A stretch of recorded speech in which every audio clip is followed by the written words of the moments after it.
This is the Shaver Prep Football Podcast, episode number 2. I'm glad you're here.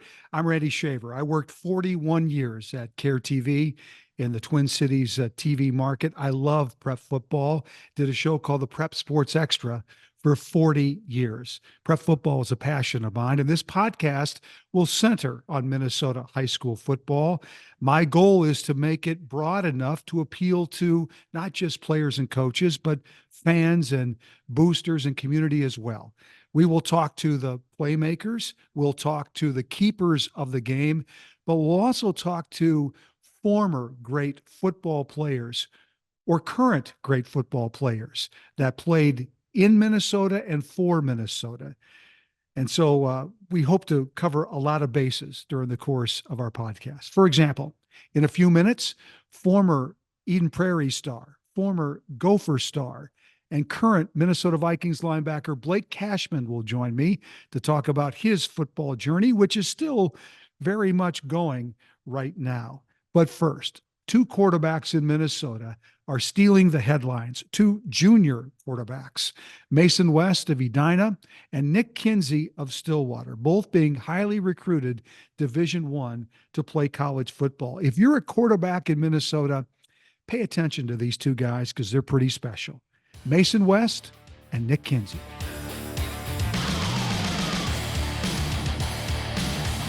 Lots of quarterback talent in the room with Nick Kinsey of Stillwater, Mason West of Edina. These are two junior quarterbacks, junior year coming up 2024.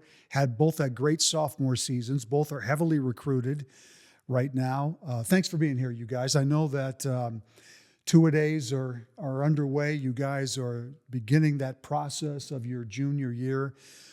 Tell me about your offseason leading up to the summer, and I'll start with you, Nick. What kind of things did you focus on to get yourself ready for your junior season? A lot of coaches, they said they want to see more athleticism, more playmaking in the pocket. So just been working on, moving side to side in the pocket and getting faster, stronger, and working on that chemistry with my receivers. Just never can have enough of that. When you say size, what were you a year ago? What are you now as far as size? A year ago I was probably 195, 200. Now I'm 210, 215, that range. But I put on good weight, and I've gotten a lot faster. So I'm really happy with the results after this offseason. And that's the key, right, Mason, is to put on good weight. You don't want to put on bad weight. It's hard for you guys to put on bad weight because you're both so active and everything. How about for you? Because I know you play hockey. You had a great hockey season. You guys won the state AA tournament.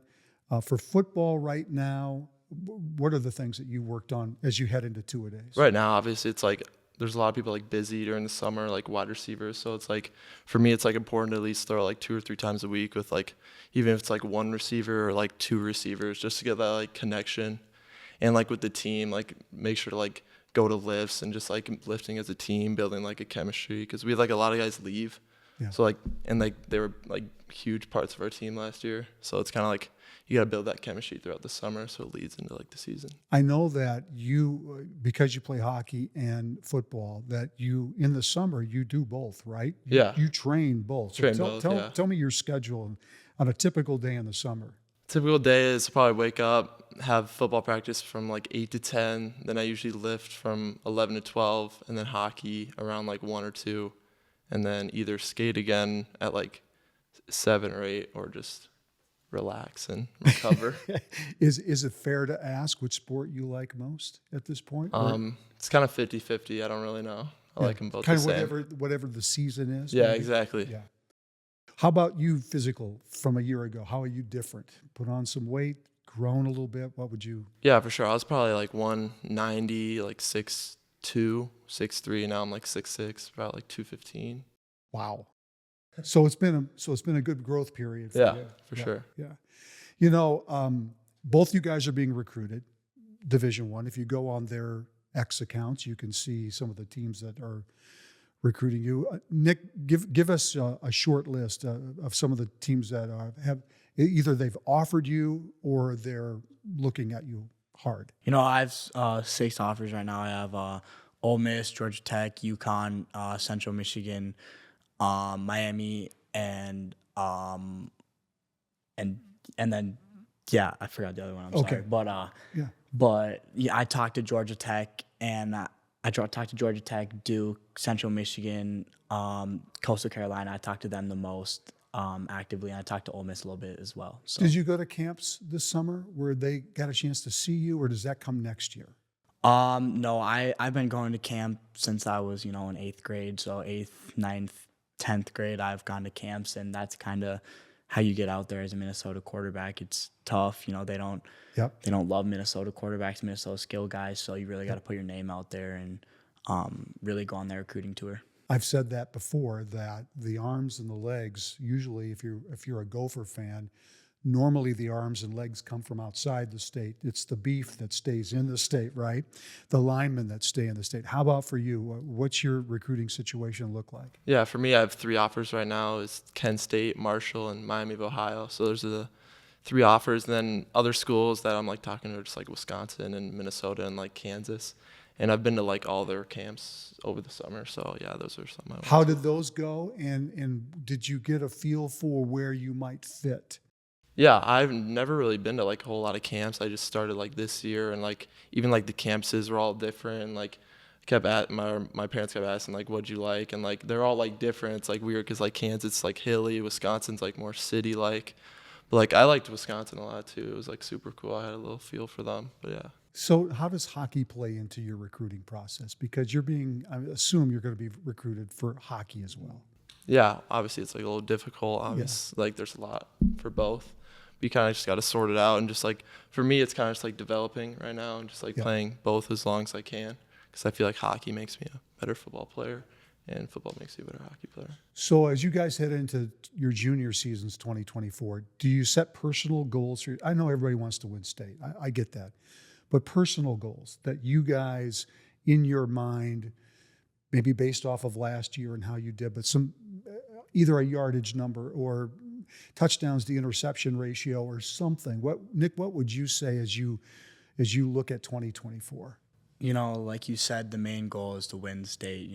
Leave the seniors with a good taste and just go out there and dominate with my boys. But I do have personal goals, and that goal is 3,000 yards and like 5-6 to 1 touchdown to interception, kind of similar to what I was last year for touchdown to interception. If I remember right, you lost your number 1 receiver, right? Graduated? Yeah, I lost all 4 of my receivers actually. All 4 of them. Yeah. Okay, so you got a whole new group to work with. Yeah, so that's really what I've been working on. The whole winter is building that chemistry, building their confidence up, and making sure I can get the ball to them when I need it.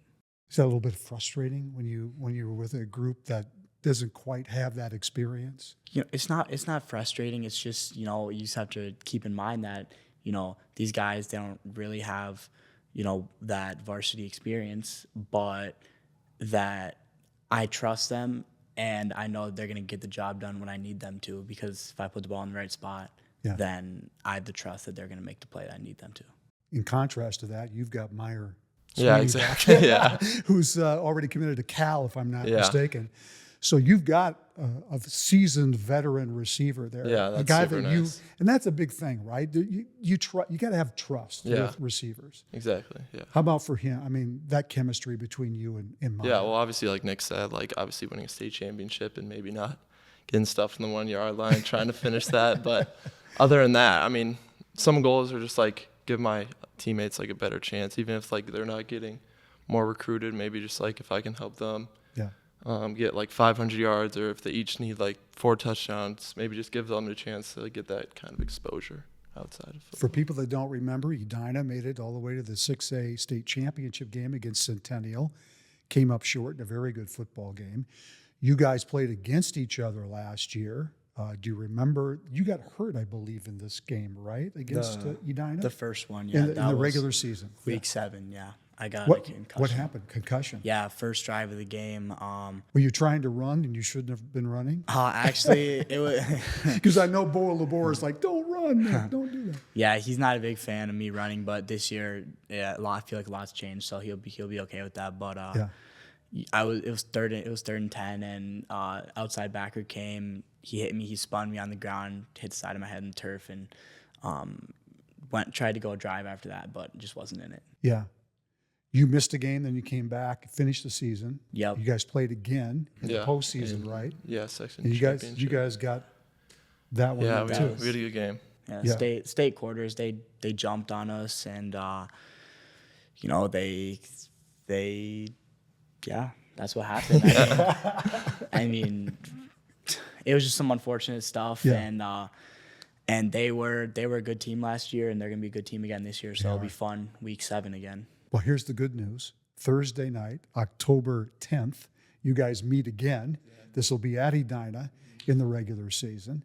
Are you looking forward to the matchup? Do you guys kind of look at each other's stats or kind of compare each other? Because you are, without a doubt, going to be the 2 most highly recruited quarterbacks in quite a while out of Minnesota. Do you guys kind of have a little bit of a rivalry or compare each other? Or? I mean, maybe on the field, just want to like win. That's my rivalry, but I don't really care about the stats part. I mean, all that matters is like winning to me. So, I mean, yeah, at the end of the day, it's just two quarterbacks in the same class, and we're both going to compete for what we want the most, and that's to win. So, I mean, I would say there's a little bit of rivalry, but not really tension or hatred or any of that kind of stuff.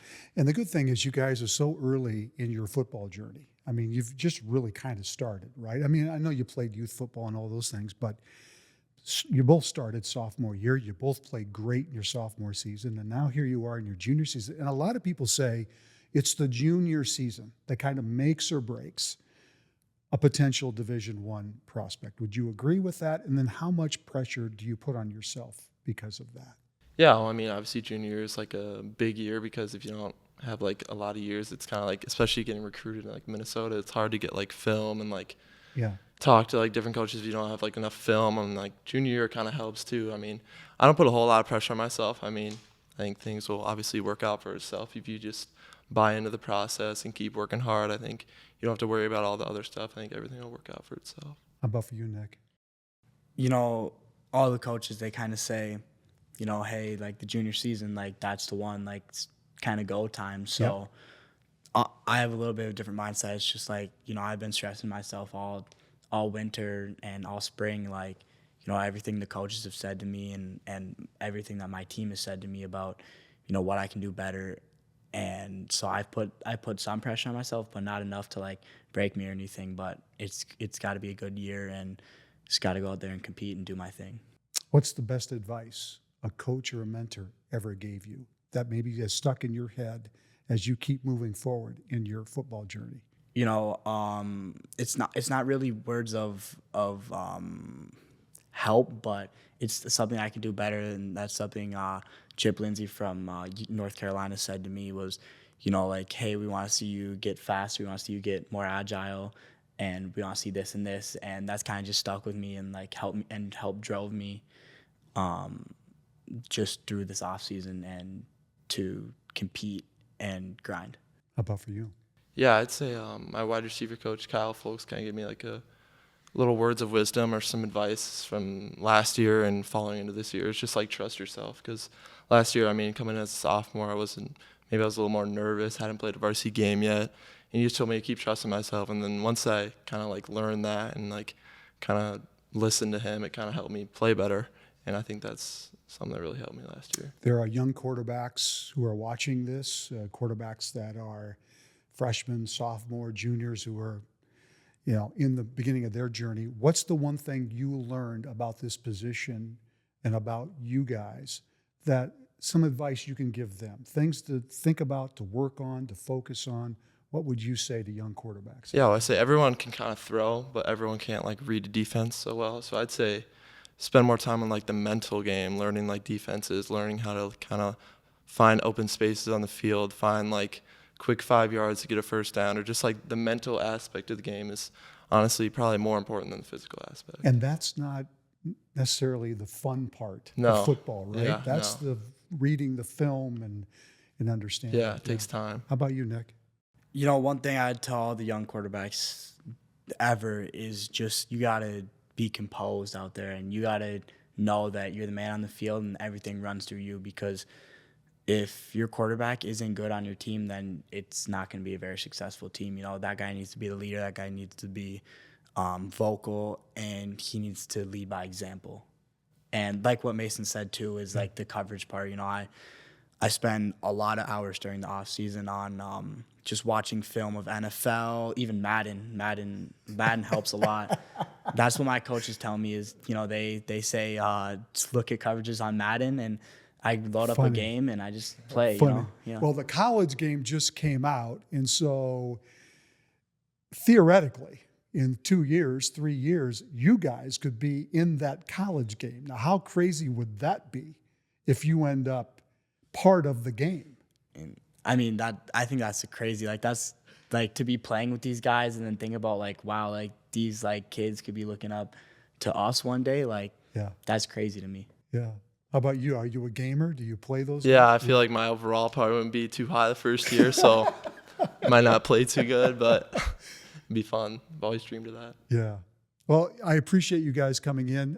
Nick's Stillwater team opens the season at Lakeville North. It will not be an easy game on Thursday night, August 29th. You guys open against Egan on that Thursday night. And again, these two teams will meet in October. So, Nick Kinsey, thank you very much. Mason West, thank you very much. And we'll be right back. Hey, a friend heard me talking about Truestone Financial on the podcast and told me she always sees Truestone sponsoring prep sports, academics, and the arts. I do too. I know the people at Truestone, and making an impact in the community is important to them. As a neighborhood credit union, they generously support our schools, our students, and their families. Truestone members and employees are part of those communities, so giving back is in their nature. Truestone has a vision to deliver exceptional financial experiences, but they're also much more than that. They're part of our neighborhood, and they're committed to making our communities better places to live. Learn more about Truestone's community impact, follow them on social media, or visit truestone.org.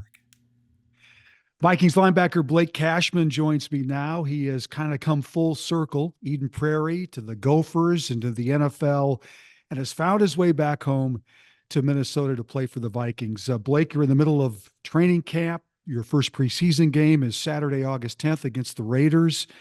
What is your approach now that you're in year 6 of the NFL? What's your approach to training camp and getting yourself ready for the start of the season?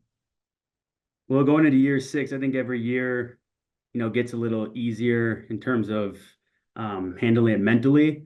But I kind of go in with the same mindset that, any day, any year can be your last. And because I don't take this for granted, it's a blessing.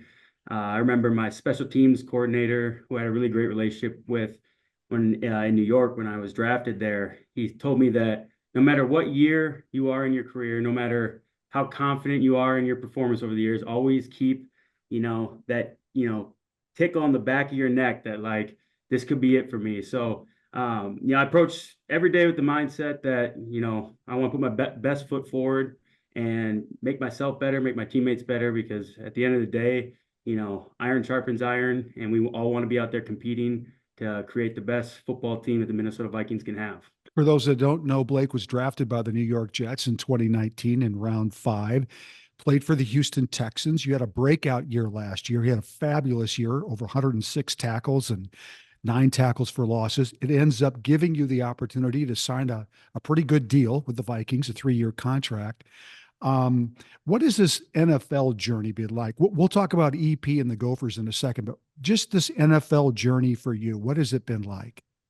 It's definitely had its ups and downs, especially early on.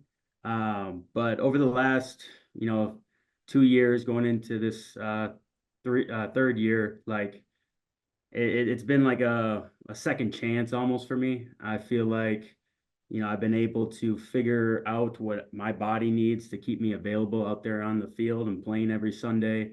And, I've been able to have great coaches and teammates around me that I think has elevated my game each year, which has allowed me to capitalize on the opportunities that have been given to me recently. But, I appreciate it all. I always say you gotta, find gratitude in the good and bad and everything in between, because that's what molds you as a man and as a player. And, I believe that the toughest people, the toughest competitors, they they grow through adversity and all the pains that, playing in the NFL can bring. Eden Prairie won 4 consecutive state titles between 2011 and 2014. You were in school for all 4 of those titles. I'm not sure, did you play as a freshman, as a sophomore, or were you just on the team at that point? I did not play as a freshman, but sophomore year, I practiced with varsity. I had an injury that kept me out most of the season, but towards the end of the year, I was actually playing cornerback. I was a corner out there. But even being a part of that, being able to see the upperclassmen, how they took care of business, how they approached their everyday life, not just on the practice field and on game day, but in the classroom as well. Like it taught me how to be a better man, better player. And, I think that's what the Eden Prairie football program is all about, is building great men. So 2014, Blake is a first team all Metro, all state player as a senior. You were part of if I have this number right, you won the last 22 games of your high school career. You did not lose a game your junior year and your senior year. I think you lost one maybe in the sophomore year.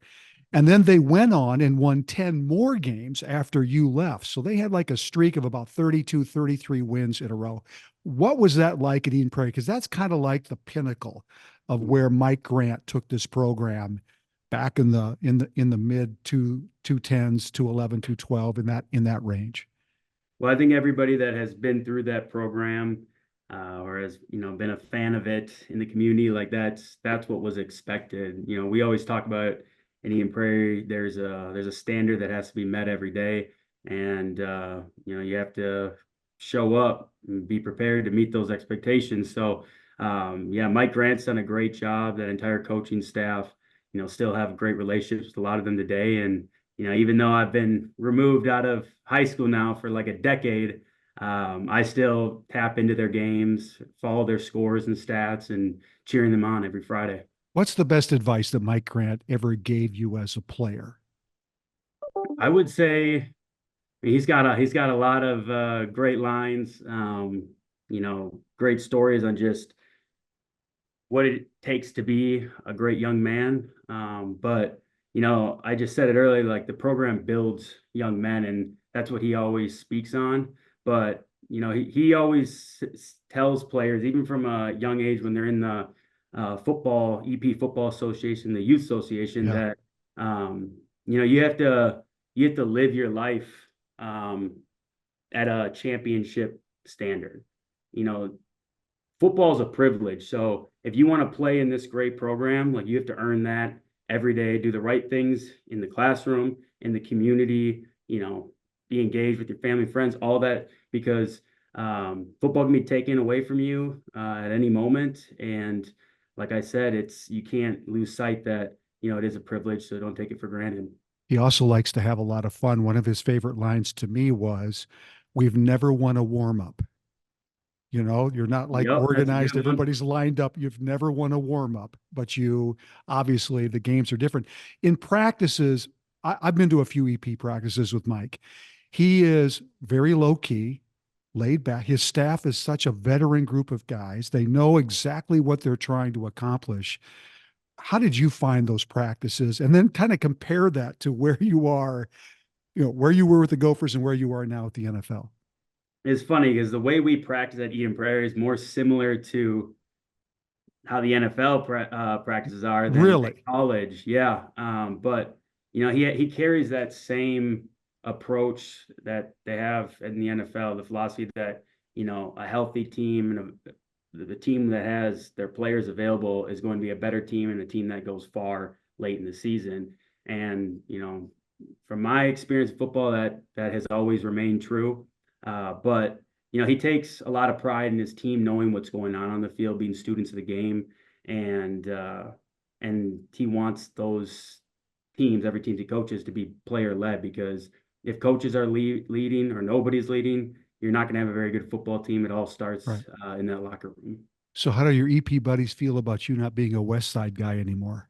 They give me some crap about that. I can't believe you're an Egan now, but it was the right move. And I was a little worried. I thought I was going to have A little buyer's remorse there.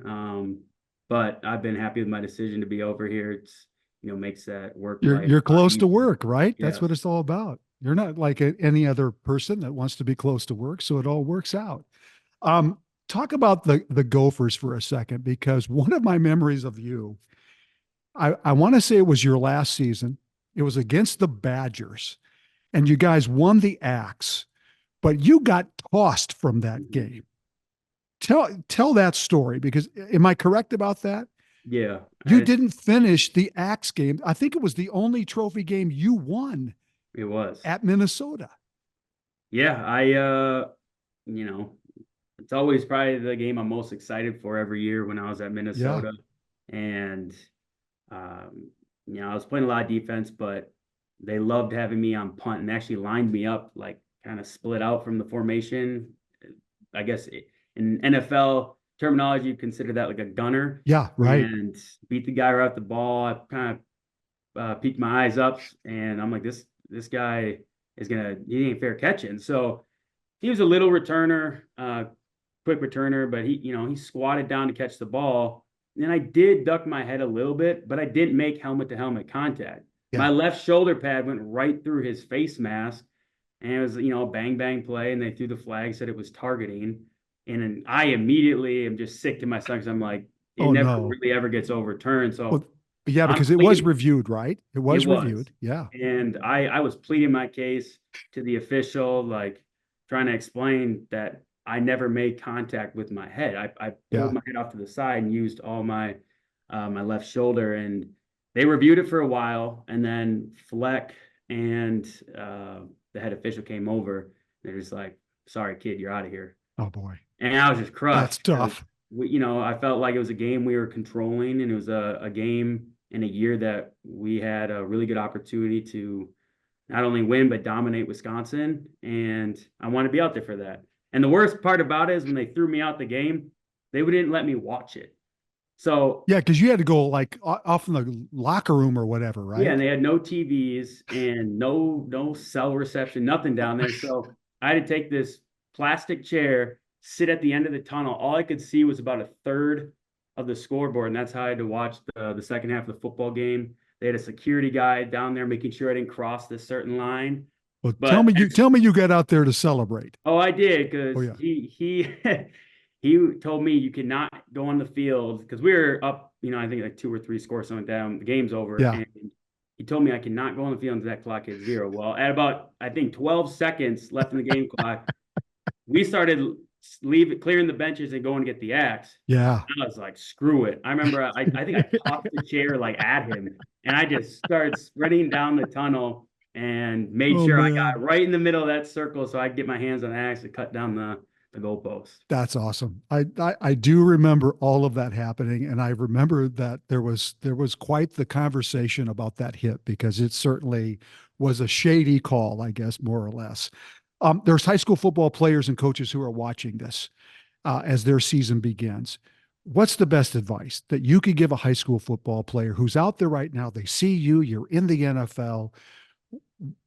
What should they focus on? What should they think about as a high school football player if they want to have the kind of football journey that you've had? Well, I would first off, I've already said it a few times, but you can't take it for granted. I've played in amazing stadiums at the highest level, living out my dream, and still my favorite memories playing football come Friday night lights.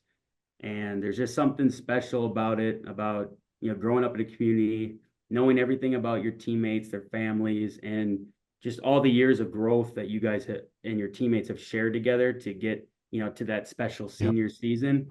But when it comes to, your mindset or approach on things, like don't skip any steps in the process of getting better. And everybody's got their own avenue on what they need to work on and how they can improve their game. But don't skip anything in that process. I was a walk-on at the University of Minnesota. I didn't have colleges after me, which was really discouraging, but I stayed disciplined and stayed focused. And those are two things, Mike Grant preached to us. I remember being in 5th grade, and he's like, the teams that are champions, the players that are champions, they know how to remain focused for long, strenuous periods, months at a time. And I never cheated a day, never cheated a rep. And if I was tired, slacking off, like I had the right people around me, the right circle to, hold myself accountable. So, I think if you do that, at least no matter how it turns out, you put your best foot forward every day and you were chasing a better version of yourself. And if you do that, you can't have any regrets. And that's great advice because, like you said, you were a walk-on. I mean, even that part of your life you knew was going to be a tough challenge once you got to Minnesota. I thank you so much for doing this. I wish you nothing but good luck. It's fun to have you back in the home state to see you play. It must be a little bit weird though wearing purple because didn't you grow up a Packer fan? I did, and What are you doing, dude? What are you doing? I tried to keep that a secret for as long as possible, but I knew it was bound to get out. But yeah, I did grow up a Packers fan, but I tell everyone the second I started preparing for the NFL and I started understanding the business side of it and just wanting to put on any NFL helmet because that's my dream, I stopped being a Packers fan. And no matter if I would have never in my career played for the Minnesota Vikings, I would never have retired from the game and gone back to being that passionate Green Bay Packers fan. I'm a football fan now, a Viking fan now, and I could not be any more excited about being here because when the Minnesota Vikings were a team that was going to be a real possibility, I told my agent, I said, there's nowhere else I want to be. And that, keep in mind that there might have been opportunities to go play in Green Bay, and I'm like, I don't want to hear from any other team besides the Minnesota Vikings right now. That was a priority, and I am so grateful that it all worked out. Oh, we're happy to have you home. Thanks, Blake, very much. Good luck this year. Thank you. I really appreciate it.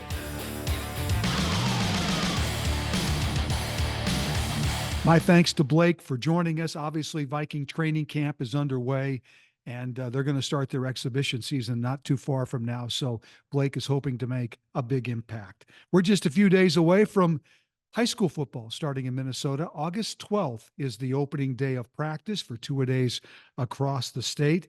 The schedule is out. We'll talk about matchups and players and all of those things as we move along in this podcast throughout the entire high school football season.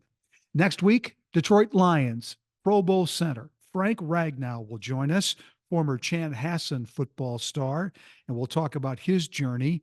Also, the winningest football coach in Minnesota high school history, Mike Malin of Verndale, will be here to talk about his career, which, by the way, this will be year number 56 for Mike at Verndale. And Monticello star Luke Emmerich, who has committed verbally to Wisconsin, will also be here in studio to talk about his football journey.